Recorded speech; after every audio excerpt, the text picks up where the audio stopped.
Panicelli prend son élan, il a posé le ballon, alors il a pris son élan pour l'instant en face du ballon. Il va sans doute se décaler quand monsieur Wattelier va siffler pour tenter d'ajuster Safonov qui avait sorti 4 pénaltys en finale de la coupe intercontinentale à Doha. C'est parti pour Panicelli.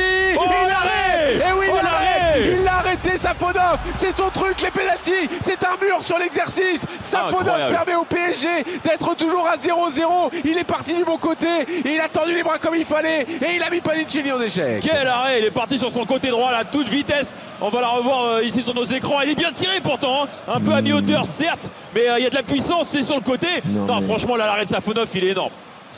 Pachou avec le ballon, est-ce que ça va servir de réveil pour les Parisiens?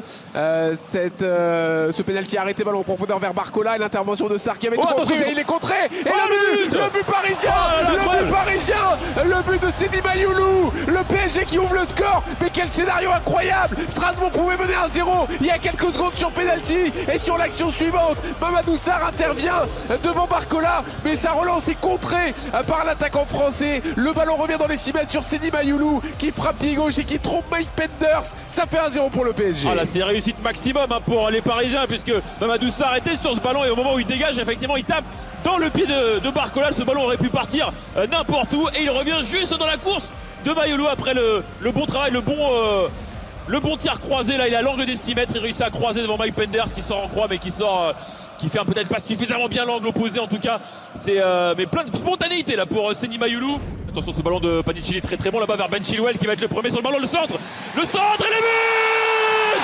Guéladoué. Mais qu'est-ce qu'il faisait là?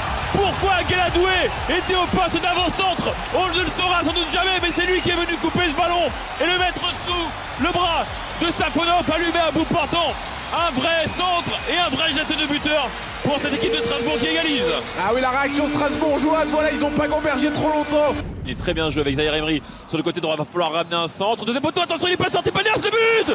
Le but, deuxième poteau, Ousmane Dembélé qui vient dans Nuno Mendes, qui vient mettre sa tête au deuxième poteau. Penders qui ne sort pas, qui est trompé par cette trajectoire parfaite de ce centre de Warren Zaïre Emery.